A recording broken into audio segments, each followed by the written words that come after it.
salaamaaleykum yéen mbokku sénégalais yi yéen mbokku immigré yi ñuy seetaan man la Boubacar Niang di syndicaliste fii ci Padova ci Italie syndicat bu ñuy wax ci JL di liggéey maanaam ci di taxaw wàllu liggéeykat yi ci biir usines yi waaye tamit di leen taxaw ci wàllu immigration bu ñu ko waxee kayit ci la yeneen yu mel noonu ci la ñu fas yéene woon ñëw tënkal leen fi tuuti ay tomb ci charte yi nga xamante ni bokk na ci immigré wala liggéeykat bi nekk Italie nu mu war a doxalee ci yenn situation yi pour mën a sàmm liggéeyam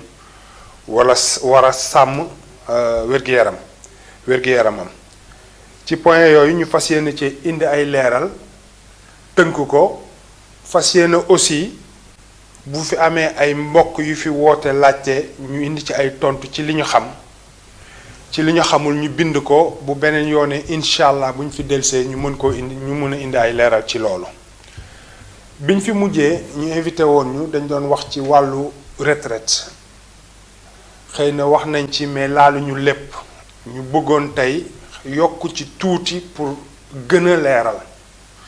li fi weesu aussi bu fekkente ni am na mbokk yoo xamante ni déglu woon nañ ko te leerul ñu bëgg ci laajte mën nañu woote laajte ci ñu indi leen ci ay leeral ndax li ko def mooy ñun dañoo nekk Italie comme ni ma waxoon bu ñu ñëwee dañoo jàpp ni duñ fi toog ba fiy retraité dañuy ñibbi suñu borom dogal ba ñu ñëwee ba léegi ñu ngi koy yaakaar di ko bëgg antuwul ñibbeeguñu waaye ñu ngi fiy liggéey ba ñu ngi commencé am yenn at yi ba sunu mag yi fi jiitu woon ñu ngi commencé dem retraite kon war nañ bàyyi xel ci loolu xam ni muy doxee ak nes ci mën a yeggee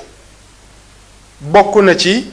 li ñu waroon yokk ci loolu te laaluñu ko mooy désoccupation ndax bu fekkente ni nit ki day liggéey bi ñuy wax lavoro stagionale mooy travail de saison yi nga xamante ne at bi doo ko liggéey at bi yépp dafay am weer yu muy am ci at bi am weer yoo xamante ni du am te weer yi muy am bu ñu la ci jëlee nga liggéey ci weer yi mu dul am da ngay am droit déposer li ñuy wax chômage désoccupation agricole pour que ñu fay la ci mais la ma waxoon keroog li ci ëpp solo mooy lañ la ci versel pour mu compléter sa at pour say taxes yi nga xamante ni mooy tax ëllëg nga mën a dem retraite li tax bu fekkee nit ki liggéey saison rek lay liggéey te at bu jot juróom-ñaari weer lay liggéey toog juróomi weer te juróom-ñaari weer yooyu rek la am pour impôt pour mu gaaw a àgg fa ñu natt ni nit ki war na ko verser pour mën a dem retraite dafay jafe lool ndax maanaam fi ñu toll ni Italie mi ngi toll ci kuy liggéey gën gaa néew war ngaa verser ci impôt ñeent fukki at ak ñaar ñu koy 42 ans boo amee loolu tombeek say at àgg ci fi ñu wax fi ñu toll nii ñu ngi ci 66 ans 7 mois war koo gouvernement bi décidé na war koo def 67 ans ñu ngi koy bañ di ko xeex waaye antoogul bu tombeek nit ki àgg ci at yooyu day mën a dem retraite normale bu ko amul fokk mu àgg 70 ans pour mën a dem bi ñu tax ñuy wax retraite màgget vecchiaia balaa boobu nag ci diggante bi am lu ñu ko mën a taxawoo de 67 ans à 70 ans pour mu am luy nuroog retraite ndàmpaay ndimbal loolu waxoon naa ko keroog kon day am solo pour ñu xam ko mais pour delluwaat ci ki nga xamante ni day liggéey par saison yenn weer yi mu toog ko def ko war a def désoccupation am na ci ndax keroog bi ma fi jógee rek am na mbokk sénégalais yu ma woo yoo xamante ni ñu ngi ci yenn dëkk yu ma xaw a sori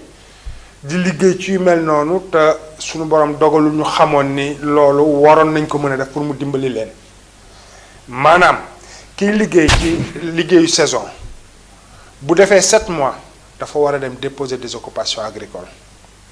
désoccupation boobu chaque at mi ngi tàmbali le 1er janvier jeex le 31 mars le 1er janvier jeex le 31 mars pourquoi parce que il faut at bi jeex nga déposer ko IMS moo koy fay comme yeneen désoccupation yi IMS war a mën a xool at bi jàll ñaata nga liggéey ak ñaata nga toog parce que li ñu lay fay comme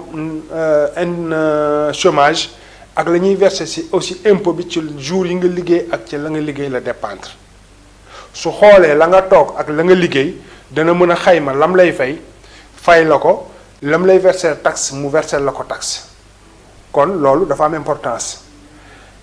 beneen particularité bi ci am mooy am nañu am liggéey saison mais contrat bi dafay commencer du 1er janvier chaque at di jeex 31 décembre chaque at de ce fait yow sa contrat du maanaam fu mu jeexee tey rek si suba nga renouveler nañ ko kooku mën na jàpp ni waruma def désoccupation agricole kooku war na ko def parce que amul CDI li ñuy wax tempo indéterminato même bu dee contrat bi dafa commencé du 1er décembre au 31 du 1er janvier du moins au 31 décembre kooku war na def désoccupation bu ko defee IMS mooy xool ndax liggéey na at bi yëpp mu bind ko lettre ni ko liggéey nga yëpp am nga impôt yëpp amuma lu ma lay fay mu jël kayitam denc xam ni matale na lépp bu fekkee liggéeyul at bi yëpp ndax secteur boobu patron bi am na droit jour yi mu la soxlawul mun la bul ñëw liggéey si am na ci droit parce que xam na ni am na loo ci am ndàmpaay bu at bi jeexee lu la état bi di reconnaître moo waral ñu defal leen ndimbal boobu parce que secteur la yoo xamante ni bu leen état bi defalul woon ndimbal yooyu mënuñoo embaucher nit at bi yëpp kon pour mun a créer emploi état bi daf leen di fekk si loolu ñoom ñuy jël yenn moment yi état bi aussi di fay kon ki am contrat du 1er janvier au 31 décembre aussi dafa war a def désoccupation agricole pour xam ndax am na droit ci li ñu ko war a fay ak li ñu koy verser l'impôt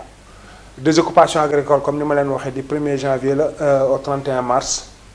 bu 31 mars xasee ba jàll kenn mënatu ko def même boo ci amoon droit perte nga ko patronat yëpp dañ koy def bari nañu koy def mais comme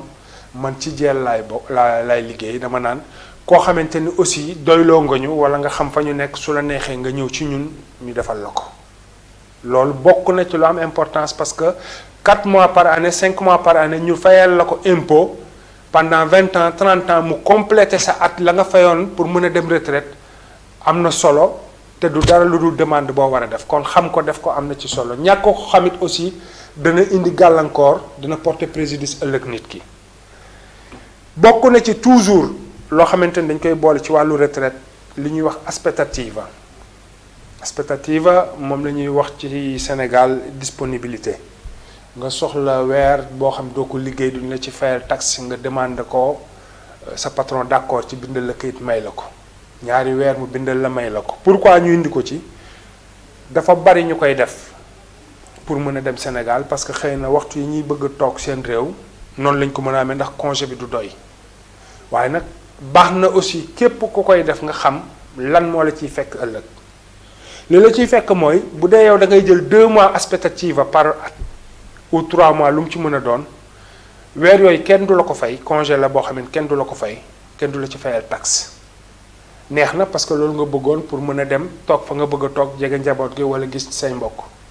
waaye nag na nga bàyyi xel ni booy jël aspettativa at bu jot 2 mois en 10 ans perte nga 20 mois yoo xamante ni versé woo ko impôt pour sa retraite tey boo àggoon fa nga war a jëlee retraite aussi nga liggéey 20 ans day daal di nekk 40 mois yu manqué yoo xam dañ lay wax da nga koy liggéeyaat pour mën a dem wala léeg-léeg am na nu muy demee ñu ne la ñu calculer la impôt yi nga fay ko waaye du doon xaalis bu ndaw day takku loolu de ce fait képp koo xamante ni aussi yaa ngi jël aspettativa nga bàyyi ci xel que loolu ëllëg mun na ñëw neew ma bu ko kenn jël mais ñu xam ko ba ku koy jël mu xam aussi nu mu koy jëlee bokk na ci toujours loo xamante ni day laal ci wàllu liggéeykat bi tey mais aussi ci retraite am mooy infortunio moom la ñuy wax accident de travail nit buy liggéey nekk ci yoon bi di dem di liggéey dara dal ko ci diggante fa muy liggéey këram ak fa muy liggéeyee loolu infortunio la itinéraire mooy ci yoon bi nga nekkoon doon dem wala da nga wàcc doon ñibbisi mais dafa am durée parce que aussi dañuy calculer fi nga dëkk ak fi nga déclarer ni fa nga dëkk ci say këyit ak fa ngay liggéeyee pour mun a xam lu la dal ci bi ngay dem ak bi ngay ñëw ñu mun ko considérer accident de travail bu dul loolu day dugg ci leneen lu ñuy wax maladie repos médical dinañ ci ñëw mais pour wax ci infortunio mi ngi tàmbali ci boo génnee di liggéey ci yoon bi ba nga àgg ci bërëbu liggéeykaay bi ba nga wàccaat génnaat di ñibbi sa kër ba dugg sa kër bu la ci dalee ñu xayma ko ni li infortunio la mooy accident de travail li ci ëpp solo am ci importance mooy déjà lu mu ndaw nga dem ci patronato bi la gën a doy ñu xool la tijji sa dossier li tax bu fekkee da nga gaañu infortunio accident de travail benn sa salaire 100% la bokkul ak repos médical ñaar kenn du la def ay visite pour xool ndax da nga déclarer ni da nga feebar yaa ngi sa kër wala nekkoo fa ndax xam nañ li la dal ndogal la bu la dal ci yoon wala ci fa ngay liggéey kon am nga droit dem faju génn dox sa soxla kenn du la contrôler beneen bi ci ëpp solo en dehors balaa may agsi ci li jëm ci wàllu impôt retraite yi mooy nit ki léeg-léeg dara da koy dal mu faju wér ñu togaat ci ay at loolu del si indil ko beneen gàllankoor bu fekkente ni ci infortunio la accident de travail la woon te demoon nga ci patronat yi tijji dossier looloo tax dem fa tijji dossier am importance boo fa delloo dañuy mën a tijjiwaat dossier bi parce que am nañ ay médecins pour firnde ni lii la dal nii kat te gën a garaaw nii mi ngi juddoo ci sàngam bi la daloon ba ngay liggéey wala ba nga doon dem liggéey ci infortunio boobu bu boobaa tamit da ngay delluwaat infortunio àq yi nga ci am ak yelleef ak taxawaay bi da nga koy mën a am mais bu fekkente ni loolu daf la dal nga faju donte bàyyi nga ko infortunio mais demoo ci patronat pour tijji dossier bu ëllëgee loolu bu delsee indi leneen dafay jafe pour delluwaat ni fukki at ci ginnaaw wala juróomi at ci ginnaaw kii lii moo ko daloon gisatuñu kayit yi wala defuñu woon dara léegi lii dafay jafe firnde moo tax képp koo xamante ni loolu dal na la war nga dem ci patronat bi la doy nga tijji dossier ñu xool ko def li ñuy def bu xeeb la ñuy def pour nga am fa ñu bind seen ordinateur ni lii dal na la bis sàngam lii la hôpital wax lii la médecin yi wax enregistré ko bu dee aussi ci waxtu woowu am na lu la ci war wala ndàmpaay wala yooyu dinañ ko def mais surtout pour loolu mais ci kaw loolu aussi léeg-léeg nga gis ko accident de travail dal patron ni ko bul ko déclarer comme ñun sénégalais dañu émotionnel sentimental te dañuy wax waxu ko la rek kii maa ngi liggéey ak moom ay at ki yàgg na ak moom dafa baax alors naa déclarer li mu wax pour dimbale ko déclarer feebar malatia li ci garaaw mooy benn bu ëllëgee bu loolu delsee indi dara ci sa yaram munoo wàññeekuwaat wane ni lii la ma daloon ndax feebar la woon kon feebar la rek bokkul ni ñu koy traité bokkul àq ak yelleef yi ñu ci am moo tax ki feebar dafa war déclarer dafa feebar ki am accident de travail dafa war a déclarer ni accident de travail la donte patron bi sa xarit la wala jàpp nga ni sa xarit la mais defoo lu bon parce que loolu sa droit la sa àq la sa yelleef la pour ëllëg aar sa bopp aussi sama bopp ma la gënal du bañ naa la dama koy gis nag am na moo tax ma préféré wax ci nii teewul nag bu ko nit ñi xamee ku nekk nag bu la neexee nga def la doy ëllëg mais nga xam ni daal bu fekkee accident de travail la nga déclarer leneen arrangé wu la te it mun na leen di problème beneen bi ci des mooy accident de travail même bu duré 1 an 2 ans am nga ci droit te dañ lay fay repos médical ñu koy wax malatia dafa am fu muy yem secteur bu nekk ak ni ñu ko xaymaa secteur yu liggéey nag fii dafa nekk ni ñiy liggéey ci weñ dañ leen di wax métal mécanique ñiy liggéey ci bant dañ leen di wax secteur filea legno ñiy liggéey ci restaurant ak yooyu ñu nekk beneen secteur ñu tënk leen ci ay loi ak ay charte yoo xamante ni ñoom ña bokk liggéey boobu ñoo bokk nañ cay doxee contrat secteur national yooyu dafay tënk ni nit ki di demee feebar li ñu ko war a fay ak ni muy demee accident de travail lañ ko war a fay ak ñaata temps la war a toog malatia pour joxe tegtal am na secteur yoo xamante ne am nga droit ci ñaari at yi mujj nga am toog ci at boo xamante ni mën nga ko feebar kon bu fekkee nit ki dafa am accident de travail mu déclaré que dafa feebar accident bi garaaw mu toog lu ëpp at patron bi am na droit dàq ko parce que aussi dañ ni ko may nañ la at pour nga toog malatia bu at bi jeexee da nga balaa muy jeex da nga war a dem bu dee am nga syndicaliste nga waxtaan ak ñoom ñu dem demande aspettativa donte wax naa sànq ci affaire retraite mais bu boobaa day tax pour ñu sàmm sa place duñ la dàq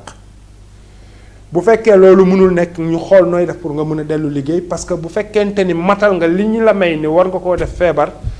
boo delluwul liggéey parce que mënoo liggéey foofu société bi day am droit bàyyi la kon ki nga xamante ni dafa nekk malatia loolu mooy chartam mais ki nekk infortunio na ko déclarer infortunio te mu éviter pour problème mu kóllëre ak problème mu xaritoo di ko transformer ci leneen ndax du ngëneelam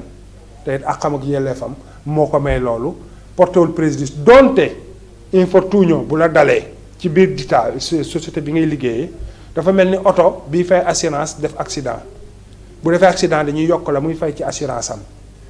société yi aussi bu fekkee accident de travail dafa am wala daf fay am dañuy yokk assurance ñoom yi ñu war a fay INAEL parce que infortunio INAEL moo koy fay Malattia INPS moo koy fay looloo waral boo leen seetloo at yu mujj yi fii ci Italie képp ku dem Malattia wala ku dem infortunio ñu koy yónnee lettre këram pour que muy remplir wax lu ko dal ak naka la ko dalee fan la ko dalee parce que benn bëgg nañu xam kan mooy fay ci ñoom ñaar donte ñoom ñaar ñëpp état bi la mais c'est divisé INAEL ak INPS INAEL mooy yor lu jëm ci wàllu infortunio INPS yor lu jëm ci wàllu repos médical ak désoccupation nag yooyu mais li tax ñu lay bindloo c'est pour ëllëg aussi ñu xam leneen loo wàññeeku déclaré ak la nga signé woon ak la nga waxoon méngoo na wala méngoowul looloo waral ku ci def Malattia lu mu gàtt-gàtt ñu lay yónnee lettre soo ko mënul remplir demal ci syndicat yi ñu dimbale la remplir ko parce que loo war a def la delloo ko beneen bi ci des mooy ku def repos ku def Malattia nekk sa kër da nga war a xam ni chaque du lundi au samedi mën nañ la contrôler heure contrôle yi parce que Malattia la bokkul ak accident de travail bi kenn du la contrôler Malattia dañ lay contrôler chaque jour de 10h à 12h sa kër médecin mën na ñëw ñu envoyé ko mu xool li nga déclaré jot na la wala jotu la li ci am solo mooy mu fekk la fa moo am solo ci Malattia bi bu la fa fekkul day indi problème yu sérieux chaque jour de 10h à 12h ngoon gi de 17h à 19h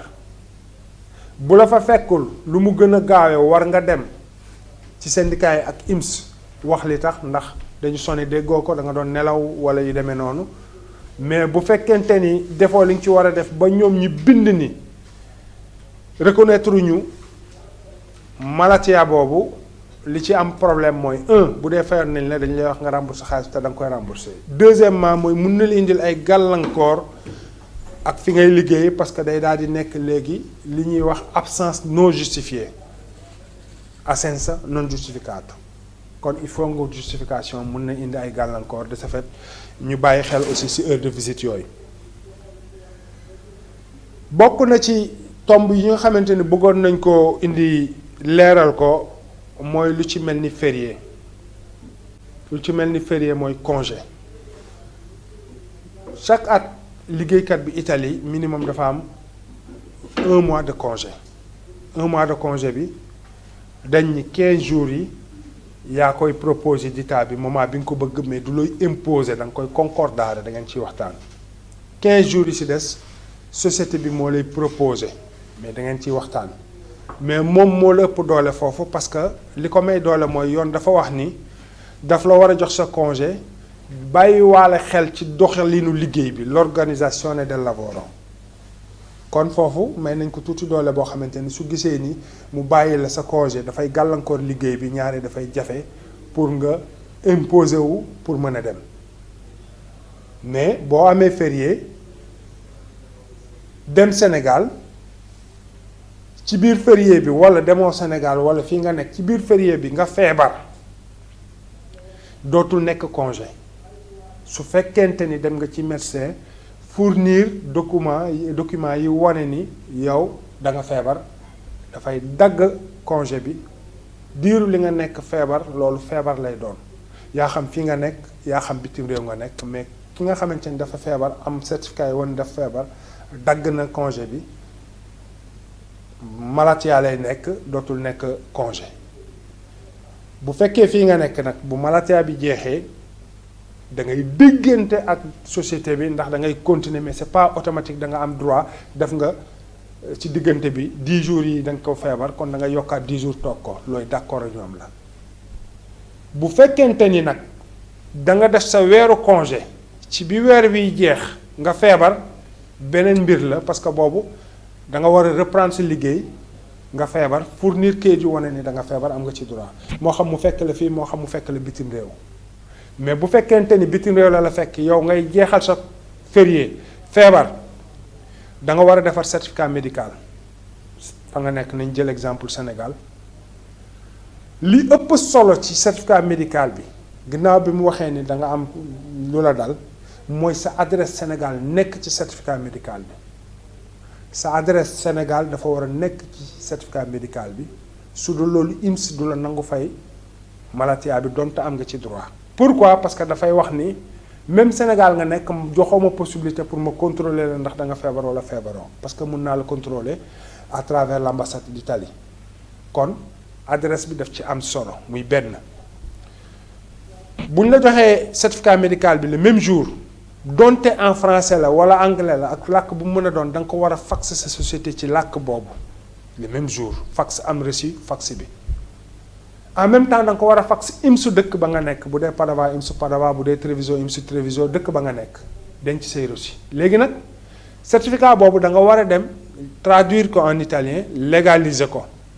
boo ko defee ba pare tamit fekk ñëwagoo da nga ko war a faxaat si saa si ditaa bi fi ngay liggéey faxaat ko IMS boo ko faxee ditaa bi ak IMS nag nga téye original yi booy ñëw nga koy indaale boo ñëwee boo reprendre sa liggéey nga jox leen ko téye say photocopie wala nga jox leen ci photocopie présenter aussi original bi ñu gis ko loolu mooy waral la nga fa toog ci malatia ñu mën la ko fay te benn problème du ci am bokk na ci aussi li nga xamante ni bokk na ci àq yelleef yi ñu am pour mën a am droit dem Sénégal mooy liggéeykat bi nga xamante ni dafa am doom joo xamante ni amagul 6 ans boo amee doom joo xam amagul 6 ans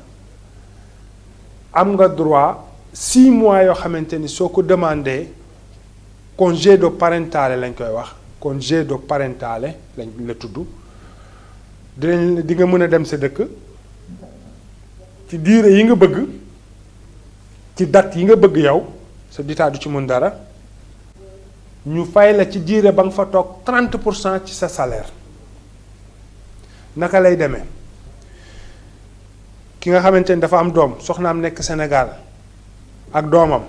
ak kii doomam soxnaam nekk fii ak doomam benn la ci c'est pas doom ji dafa nekk bitim réew rek nga am droit congé de parentale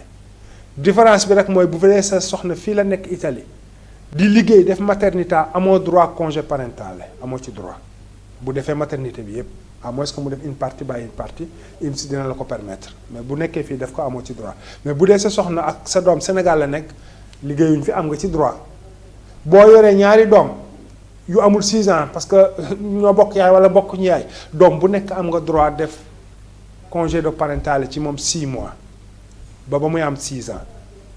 bu la neexee 6 mois yi nga jëlandoo ko en même temps mu jeex bu la neexee nga jël ko par 2 mois chaque at bu la neexee nga jël ko par 1 mois yaay décider ni nga koy jëlee soo ko bëggee jël aussi foog nga jël li ñuy wax sa livret de famille libretto di famiglia nga traduire ko en italien légaliser ko defal xale bi ak yaayam codice fiscal bu dee amuñu ko ñëw ci patronat yi ñu ci mel ni ñun wax ñu ban bis nga bëgg dem ak ban bis nga bëgg ñëw indaale sa benn bulletin de salaire ñu def demande bi direct IMSS lañ koy def online ci saa si am réponse bi ci saa si jox la ko ci date yi nga bëgg nga mën a dem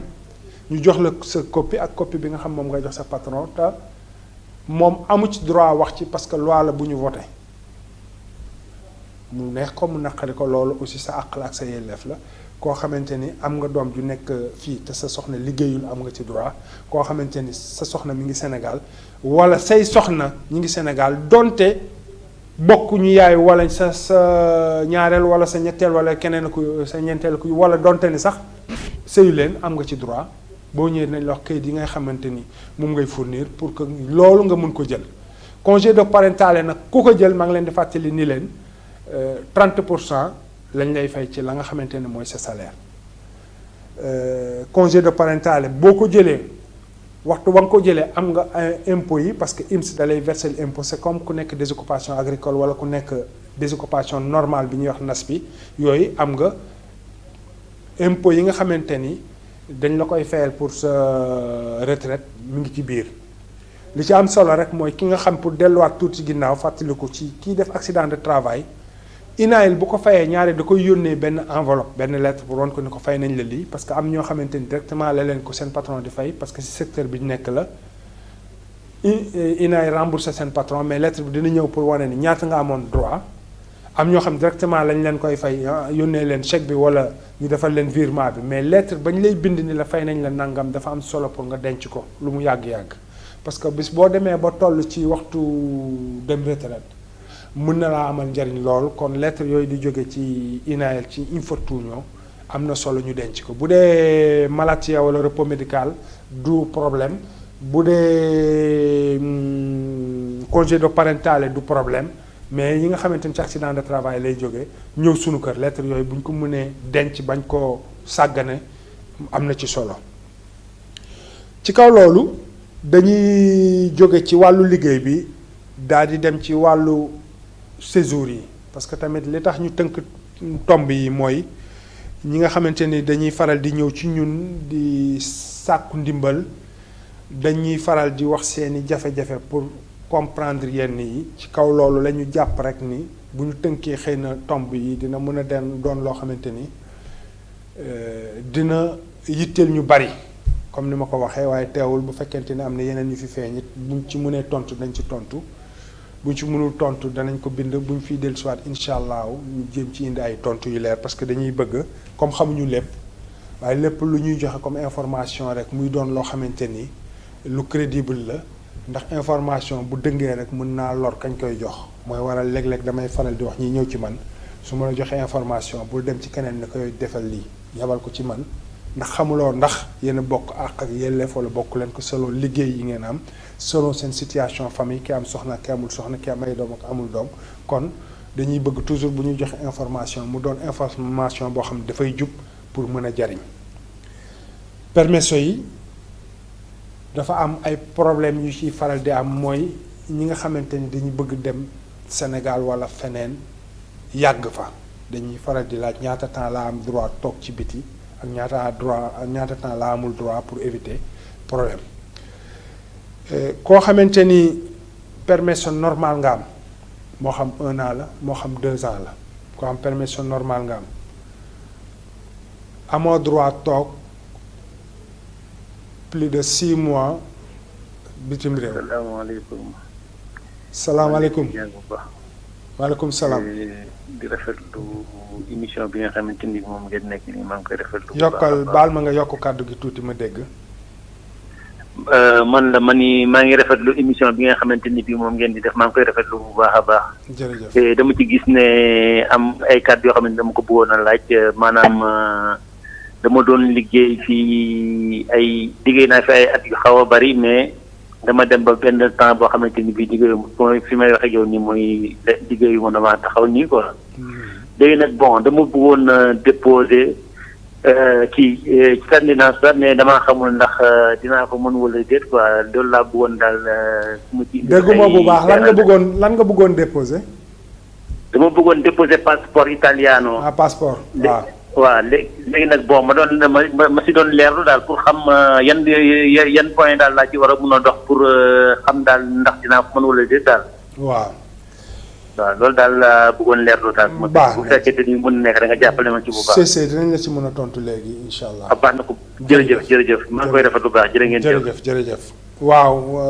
loolu muy laaj ci problème mu déposé cittadinanza ñu koy wax nationalité constitution bi moo ci wax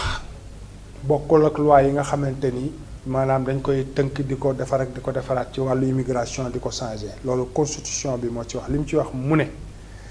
bu fekkee da nga fi nekk di fi dund am fi résidence mooy maanaam ñu déclaré la ci commune ba ni yow fii nga dëkk kër sàngam avenue sàngam résidence boobu da nga ko war a am ci lu toll ci 10 ans pour mën a am droit déposer nationalité bi mooy li jëkk mais ginnaaw résidence bi aussi dañ ni la nga am ñetti COUD mooy li ñuy wax revenu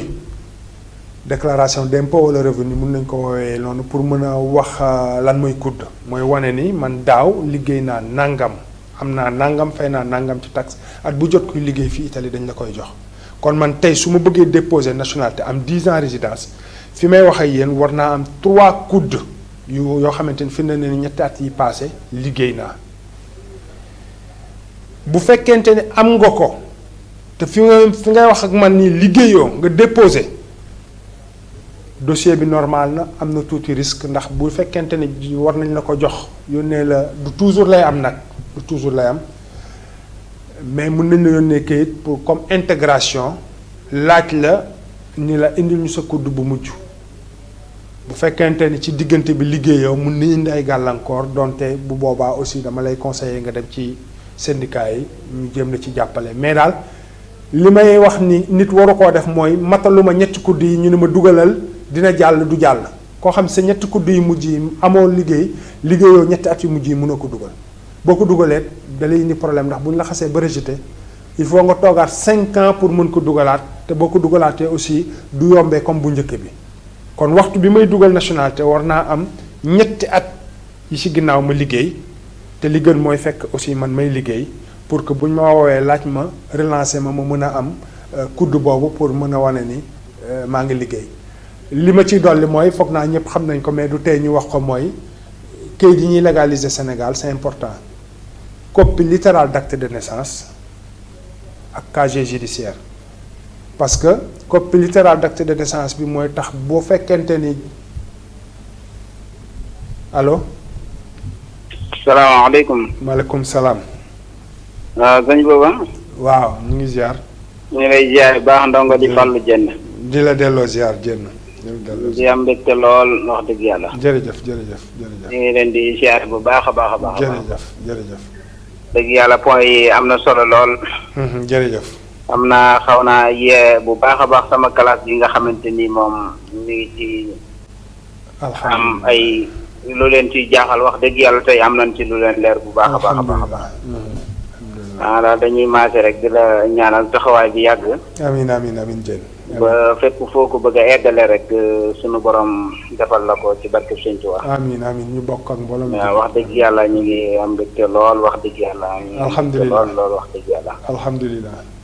waaw wax dëgg yàlla lii moom am na solo lool. jërëjëf Dieng jërëjëf. waaw ñu ngi sant mbokk moom fi woote di sunu dëkkandoo waaw di sunu mbokku taalibe ñu ngi koy sant lool di ko gërëm ci woote bi pour dellu ci maanaam nationalité bi tëj point boobu mooy këyit yi ñuy laaj Sénégal copie littérale d'acte de naissance bi li tax ñu koy laaj mooy nit ki bu ñu ko joxee nationalité dañ koy defaral transcription ci commune bi mu dëkk fii ci Italie pour que bu soxlaa kayitu juddu dootul dem Sénégal da koy mën defar fii waaye teewul mu am droit aussi bu demee Sénégal bëgg kayitu juddu Sénégal mu mën ko fa defar mais fii tamit day am droit mën ko defar mu valable ci Europe bi yëpp. casier judiciaire bi li tax ñu koy laaj mooy koo xamante ni suñu borom dafa dogal xëy na bosam setul day indi problème ndax gàllankoor la boo xamante ni day tax duñ ko jox nationalité boobu. léegi bu ñu delloo ci problème mu séjour yi ñu doon wax que ñaata temps laa am pour mën a génn te du ma am problème ci sama séjour ma ni leen sànq koo xam ne sa séjour 1 an lañ la jox wala 2 ans amoo droit toog plus de 6 mois ci biti te it xëy na buñ loi bi yàgg na fi mais appliqué wuñ ko woon comme il se doit ci avant crise bi malheureusement depuis crise bi am léegi police yu bari dañ ciy bàyyi xel te ñi ngi contrôler dugg yeeg génn yi ci wàllu frontières yi kon koo xam ni séjour 1 an 2 ans nga am amoo droit toog plus de 6 mois ci biti boo toogee plus de 6 mois ci biti bu ci problème amee malheureusement je dis boo amul firnde bu wane ni da nga feebaroon entre hôpital kayit yu firnde ni yow da nga amoon problème bu sérieux wala justification bu police mën a nangu ñaaree avocat du ci mën dara wala syndicat parce que loi moo ko wax ñu voté ko ci parlement bi bu fekkente ni da nga am li ñuy wax illimité mooy carte de séjour bi nga xamante ni du jeex amoo droit toog plus d'1 an kon at bi warul mat bu manqué ñaari fan ñetti fan war nga dugg ndax mataloo at bi bu matee at bi mun na am problème boobu aussi boo ñëwee te amoo kayit yu firnde ni lii moo la gàllankooroon ba tax ñëwoo mën nañ ci nangu sa kayit tey day jafe pour toppaat ko kon ki nga xam séjour normal la am 6 mois la mooy warul weesu 6 mois waru fa àgg ki am nga illimité bi 1 an la illimité bi léeg-léeg dañuy laaj ndax dañ ko war a renouveler wala duñ ko war a renouveler boo gisee mu tudd illimité mooy ci ordinateur police ba yow sa këyit dootu fa jeex may nañ la ko pour toujours ndax condition yi ñuy laaj pour nga war a am illimité am nga ko kon du jeex waaye talon bi ñu la jox dafa am dund durée bu muy dund talon bi am na ci yoo xamante ne dañ ko doon joxe muy am weñ bi microchip bi weñ boobu du dund plus de 5 ans alors bu 5 ans yi jeexee par force da doon jaadu nga dellu changer la ko mais du renouveler séjour bi ndax ci ordinateur bi du jeex mais carte ba moo jeex te foog ñu renouveler ko ndax sinon boo voyagé dem ci yenn dëkk yi bu ñu ko dugalee séjour bi du répondre te mun na am problème ndax bu fekkee Belgique la te gisuñu dara ci yow mun na am balaa ñu lay téye bay xam ni séjour bi baax na lii la mun nañ daay gàllankoor kon bi am weñ bi da nga xamante ni 5 ans lay dund comme carte banque yi nga xam ñetti at yu nekk dañ koy changer ndax weñ bi loolu lay dund kon carte ba la ñuy changer waaye séjour bi ci ordinateur bi du jeex bi nga xamante ni nag amul loolu wala bande bi la am boobu day dem 10 ans doo ko changer tey bu 10 ans yi matee aussi changer woo séjour bi ndax jeexul ci ordinateur bi waaye carte ba xëy na ngay changer bu fekkee nag da nga changer passeport fekk carte nga yor bu dul jeex 10 ans bi te ñaari at la am te nga bëgg numéro passeport bu bees bi dem ci carte bi bu la neexee nga renouveler waat ko mais bu la neexee doo ko def mais ci kaw aussi saa yooyu tukki da nga war a yor passeport bu jeex bi nga xamante ni numéro boobu moo communiqué ak séjour bi ndax booy jàll ci frontière yenn dëkk yi mën nañ la ko laaj ana passeport bu jeex bi kon bu fekkente ni téewuñ ko jox nañ la ko saa yooyu tukki war nga ko yor bu fekkee dañ ko téye nag foofu nag day indi problème day daal di jar nga dem changer ko pour jël numéro bu bees bi defaat ko ci yooyu mooy war a faral di tax nit ki war a dem changer ko waaye bu dul loolu jaru ko normalement li loi bi wax carte de séjour buñ ko xasee ba jox nit délit pénal moo war a tax ñu nangu ko délit pénal moo tax war a tax ñu nangu ko waaye ci ginnaaw gi gis nañ fi ñoo xamante ni dañuy génn yàgg àll nekk ci Europe bi am na ci kasu police yoo xam ne ñu koy wax kasu Europe bi ñu ñëwee dañoo laaj comme amatul résidence mu wane lan la liggéey ci at yu mujj yi amu ko malheureusement dañ ko retiré jox leen séjour 1 an pour ñu dellu wuti liggéey ngay joxaat permesso per ricerca lavoro bu fekkee nit kooku tamit trouvé wul liggéey mun na indi ay gàllankoor ci yu mel noonu ñaari tomb yu mujj yi ñu baaxee leen rek kii renouveler ñaata la ci war a fay ci jamono yi ñu toll ndax boo leen seetloo ci ginnaaw ci jeel xeexoon na ko ba ñu wàññi woon ko lool waaye yokkaat nañ ci as tuut teg ko ci yeneen anam ndax doom yi nga xamante ni bokkuloon ci li ñuy fay léegi dañ leen ci boole ndax lu tax bu njëkk doom yi amuñu woon permesso kayit boobu ñu doon joxe mu nuroog permesso du woon permesso allegato la woon daaw ñu ko fay allegato léegi nag doom yi dañ leen di defal permesso parce que même Sénégal gis nañ ni xale daawul am carte d'identité mais léegi day am carte d'identité parce que avant ma koy am day am numéro d'identification ba yenn âge yi mais donte mineur la après mun nañ ko defaral carte d'identité même chose la léegi dañu dindi allegato bi def ko permesso de ce fait xale bi boo ko ciy dugal dafa am lu ñu koy fayal séjour bi nga xamante ni 1 an lay durer wala moins de 1 an boobu ñu ngi ciy fay 70 €. Allô? Allô, oui, ça va? Oui, ça va bien. ñu ngi rafetlu émission yi vraiment yi nga wax am na solo trop. Merci beaucoup parce que sama genre yu si bëri am na yoo xam ne da lay ëppale quoi. Merci beaucoup. allo mais di la féliciter encore tamit si affaire yi ngeen di def pour yee population yi quoi parce que yooyu dafa nekk affaire yoo xam ne dañ ko soxla du trop soxla nañ ko bu baax quoi. Effectivement jërëjëf. parce que nit su xamee rek am na yoo xam ne da koy moytu quoi su bëri dañ koy def mais ñàkk a xam bi la quoi. dëgg la. loolu la quoi xam nga gars yi bëri ñu def affaire yoo xam ne ñàkk a xam rek moo tax ñu koy def quoi. dëgg la dëgg la. ah mais dama am beneen question boo xam ne temps yi gars yi ñu ko commencé wax au niveau parlement italien bi quoi. mooy sur le droit au sol pour suñu xale yi fiy juddoo après quoi. waaw yu solis. parce que loolu soo xoolee. ñoom ils ont dit que ñoom seen population dafa dafa commencé di màgget. amuñu population bu jeune. ba pare soo xoolee seen taux de kii natalité bi. dafa baax trop quoi. te soo xoolee sax actuellement nii am na ay asilos yu bëri yoo xam dafa commencé di tëj. effectivement même ñun dëkk yi ñu nekk nii soriwuma quoi. même zone bi laa am na yu bëri dañ koy constaté quoi dañ ko commencé di tëj. parce que day manqué ay xale quoi. mais léegi nag seen gab boobu ñoom dañ ko bëgg seen gab bi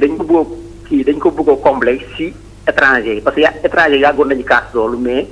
maintenant ñoom ñu ngi koy bëgg a def dañ koy def pas pour satisfaire étranger yi mais pour satisfaire ñoom seen population parce que xam nañ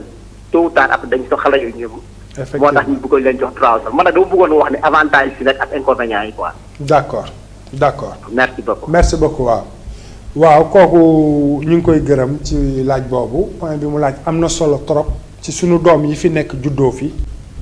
ak loi boobu nga xamante ni ñu ngi koy séntu te taxawagul ñu koy wax ius solis nga xamante ni Italie fas yéene na su fekkee juboo nañu ñoom parti politique yëpp defar loi boo xamante ni mooy joxe nationalité droit de sol parce que amul Italie malheureusement ci direct la ñuy jël nationalité wala nga liggéey fi def fi fukki at comme condition yooyu may wax loolu mu wax aussi dëgg la mooy firnde ni maîtriser na situation Italie ndax Italie mi ngi gëj a jur ay doom vers les années 75 ñoom ñu ngi koy tuddee baby boom jamono yooyu Italie da nga daan gis famille bu nekk minimum ñeent bu juróomi doom année yooyu nag soo leen seetloo ci la industrie Italie jóg defar oto yeeg train yeeg machine yeeg yooyu vers les années 70 alors liggéey bari jigéen ñi commencé liggéey alors condition liggéey yi ak développement tax juratuñu doom parce que tamit mënul ànd ak di yor ay doom di ko malheureusement loolu moo ñëw waral ba ñun ci at yu mujj yi boo leen seetloo de 98 à 2012 da daan am lu ñuy wax flusso mooy chaque at dañuy tijji benn nombre boo xam ne ay nit dañ fiy dugg ñu defal leen ay contrat pour ñu ñëw liggéey si ak n'importe quel contrat parce que effectivement gab boobu muy wax moom mi woote pour fatt ko ndax comme ñoom amuñu woon doom yi nga xamante ne dañu war a ñëw liggéey pour fay ñi dem retraite ndax retraite bi li ñuy verser du dañ ko fa verser mu ñu fay xaar ba bu ñu demee retraite di ko jël mais ñiy liggéey ñooy fay ñi dem retraite parce que ñi dem retraite ñoo fayal ñi leen jiitu woon kon génération bu ñu war a dem retraite rek war na am génération bu commencé liggéey pour remplacer génération boobu pour di fay seen retraite bu fekkee mag ñi dañu bari te ndaw ñi bariwuñu mag ñu bari dem retraite ndaw ñi matalewuñ ko day indi problème moo waral ñuy fexe ñooñu di dugg effectivement ci gab boobu mu wax loolu aussi bokk na li tax Italie facilité li ñuy wax ricongiumento familiare mooy ubbil ñu suñu soxna yeeg suñu doom yi mun ñu fi fekk si pour màggee fi jël culture bi jàngee fi pour que ëllëg ñu mën a nekk ci doom yooyu nga xam ne Italie da leen di soxla bu dee fii lañ juddoo li ci am solo lool mooy su dee seen résidence aussi mi ngi fii dagguñu ko ñu ngi fiy jàngee et tout ça bu ñu amee 18 ans entre 18 ans ak 19 ans am nañ droit dem ci mairie ba ñu dëkk commune ba pour demander naturalisation mais li tax loolu am solo mooy ku ci am doom ju fi juddoo da nga ko war a xam ndax ci 1 an boobu rek nga am droit dem demander naturalisation commune bi jox la ko jox xale bi nationalité mooy bu amee 18 ans balaa muy am 19 ans bu xasee ba am 19 ans te demandé wu ko rek après dañ koy laaj reddito te day indi ay problème pourquoi affaire naturalisation boobu am importance mooy malheureusement je dis Italie bokkul ak France ndax université Italie yi loi moo wax ni mënul jël plus de 3% ci ay étrangers 3% boobu nag ñëpp ci lañu camerounais bi nigérien bi sénégalais bi kon loolu lu néew la kon déjà xale yu fi juddoo màgge fi bu ñu waree dem université te jotuñu seen nationalité mun na doon gàllankoor parce que ci foofu la ñuy dugg donte fii lañ juddoo màggee fi mosuñu fi génn fii la ñu xam dañuy dugg parce que séjour la ñu am bu fekkente nag 18 ans yi mat na ñu déposer naturalisation bi mun na leen faciliter seen dugg université ñi nga xamante ni dañuy dem université parce que boobu italien la ñu loolu aussi dina leen may ñu am droit bu ñu jàngee université génn mën a liggéey ci fonction publique parce que loi bi fii dafa wax ni boo nekkul italien mënoo liggéey ci fonction publique maanaam état bi mënul nekk sa patron kon xale boobu possibilité boobu mi ngi ko am de 18 ans à 19 ans bu fi juddoo loi bi muy wax nag te nga xam italien ñu ngi koy discuter jubooguñ ci mooy ius solis bi mooy dañoo bëgg xale yi fi juddoo ak ñi nga xam dañ fee ñëw xale te jàng nañ fi lu mu gàtt juróomi at te mineur lañ fi ñëwee ñu def loi boo xamante ni dañ leen di jox nationalité parce que ñoom aussi ñenn ci ñoom xayma nañu ni loolu bokk na ci lu mën a jëmale Italie kanam ndax xale yooyu bu fekkee joxoo leen ko ak seen intelligence xëy na dina leen gàllankoor ba lu ñu mënoon jariñ Italie duñu leen ko jariñ ndax këyit ya war a tax ñu àgg fa ñuy jariñ Italie amuñu ko kon loolu gàllankoor la ci développement dëkk bi kon loolu bokk na li tax ñiy xeex tubaab italien yi xeex ci parlement bi pour loi boobu am dañ koy xeex ngir njariñu Italie parce que lu mën a yokk développement Italie la mais loi boobu malheureusement taxawagul pour dellu ci point bi ñu waxoon ñaari point yi ñu waxoon mooy tëj waxtaan bi mooy li nga xamante ni moom la ñu war a fay aujourd'hui pour renouveler séjour yi bu dee séjour normal 1 an 70,46 laay fay plus timbre bi may jënd 16 euros ñu koy wax marque d'Apollo ak 30 euros yi nga xamante ni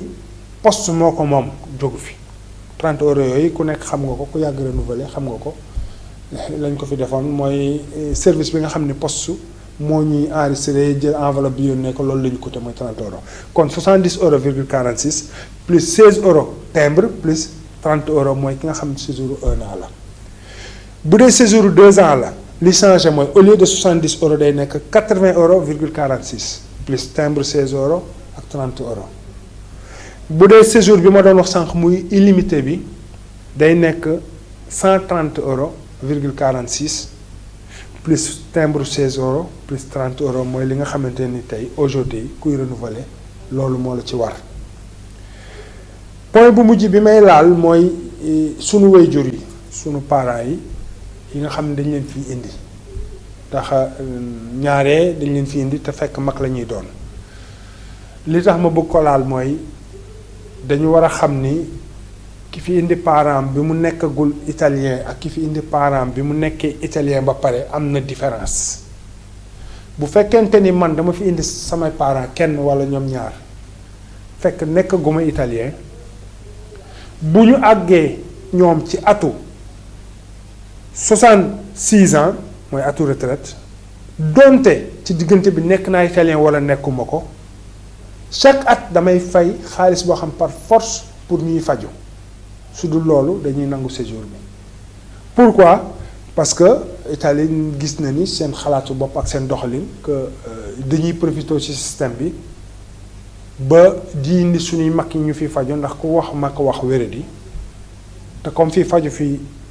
cher na mais booy liggéey am nga droit yow ak ñi nga yor sa soxna ak say doom faju te doo fay boo ci indee say waajur ñoom gis nañ ni day gàllankoor économie bi donte entre parenthèses bàyyiwuñu xel ni immigré yi ci bari seen soxna ak seeni doom am nañ droit faju te nekkuñu fi muy bénéfice bu Italie am ki fi indi parent am na xam ni kon bu fekkee daf fi indi parent am te amagul nationalité bu parent bi àggee 66 ans chaque at day fay xaalis pour par force comme impôt ni mu koy fayee nag mooy kuddam 10 000 euros yu nekk kudd bi la ñuy xool 10 000 euros yu nekk 750 euros la kon ki am 10 000 euros chaque at dina fay ci yaayam wala ci papaam 750 euros taxe pour mu mën fee nekk bu fekkente ni 20 000 euros nga am day nekk 1500 parce que 10 000 euros yu nekk 750 la mais ki nga xamante ni nag dafa jot nationalité ba pare indi parent am du ko fay parce que kooku loi bi daf ko considérer comme italien bu indi parent am fii loolu la ñuy wax familiaria seguito familiaria seguito kooku xaalis boobu du ko fay kon bu fekkente ni amuñu fi benn woote yaakaar naa ni pour tey dañ leen di sant di leen gërëm yemale waxtaan bi fii fas yéene beneen yoon incha allah ci ni ko mbokk immigré di sàkkoo point yi nga xamante ni bëgg nañ ci ay leeral ñu dellusi fii indi ci li wax ci liñ ci xam luñ ci xamul aussi ñu jéem ko delloo gëstu ko buñ demee ba am ci lu ñu leer ñu indil leen ko ñu ngi leen di sant di leen gërëm di leen remercier yéen ñëpp ak kenn ku nekk fu mu mën a nekk di ñu seetaan ba beneen yoon merci beaucoup.